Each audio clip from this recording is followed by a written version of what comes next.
حضرت عمر کے زمانے میں اسلامی حدود 23 لاکھ مربع میل تک پھیل گئی ہیں، اور جب رات کے اندھیرے گہرے ہوتے عمر بھیس بدل کے مدینے کی گلیوں کا گشت کرتے۔ کہا تمہارے گھر سے دھواں نکل رہا ہے اور بچے رو رہے ہیں، ان کو کھانا کیوں نہیں دیتی؟ کہنے لگی عمر کی جان کو رو رہی۔ عمر کے پاؤں تلے سے زمین نکل گئی۔ کہا کیا ہوا؟ کہا 3 دن سے ہمارے ہاں کھانے کے لیے کچھ نہیں ہے، روزانہ بچے روتے ہیں اور میں ہنڈیا کے اندر پتھر ڈال کر کے نیچے سے آگ ڈالتی رہتی ہوں کہ بچے انتظار کر کر کے سو جائیں گے، کم بخت سو بھی نہیں رہے، اور وہ پتھر پکیں گے بھی کیا، اور میں عمر کی جان کو رو رہی ہوں۔ حضرت عمر کا کلیجہ دہلنے لگا، فوراً پلٹے واپس بیت المال میں آئے، گھی کا ایک کنستر لیا، آٹے کی بوری لی، مرچ مسالہ جات بہت کچھ اٹھایا، اپنے کندھے پہ رکھا، بوری اپنی کمر پہ لا دی۔ عمر بیت المال سے نکلے تو آپ کے خادم اسلم نے دیکھ لیا، آگے بڑھا، کہا میرے آقا میں اٹھاتا ہوں۔ عمر کی آنکھوں میں آنسو ہے۔ کہا اسلم قیامت کے دن میرا بوجھ اٹھا لو گے؟ کہا قیامت کے دن تو اپنا اپنا بوجھ اٹھانا پڑے گا۔ کہا عمر کو آج اپنا ہی اٹھانے دو۔ حضرت عمر وہ گھی کا کنستر اور وہ آٹے کی بوری سر پہ اٹھائے ہیں اور اس خاتون کے گھر جاتے ہیں اور دستک دیتے ہیں۔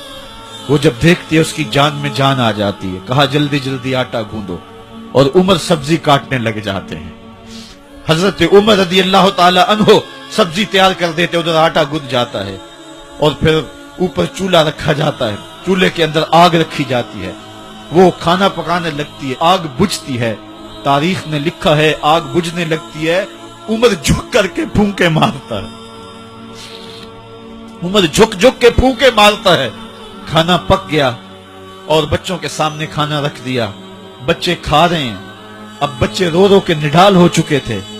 حضرت عمر اپنے ہاتھوں کو اور اپنے گھٹنوں کو اور اپنے پاؤں کو زمین پہ لگا کے، جس طرح بکری کا بچہ چلتا ہے، ویڑے کے اندر کبھی ادھر چلتے ہیں کبھی ادھر چلتے ہیں، تاکہ بچے مجھے دیکھ کے خوش ہوں اور دل میں کہتے عمر جتنا رلایا ہے اب اتنا ہنسانا بھی پڑے گا۔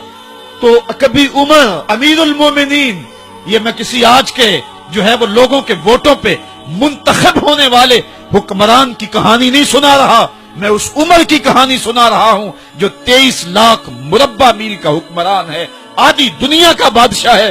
حضرت عمر جو ہے جس طرح بکری کا بچہ چلتا ہے، اس طرح اپنے ہاتھ اور اپنے گھٹنے زمین پہ ٹیک کر کے جو ہے وہ اس طرح چلتے ہیں۔ بچے عمر کو دیکھ کے مسکراتے ہیں۔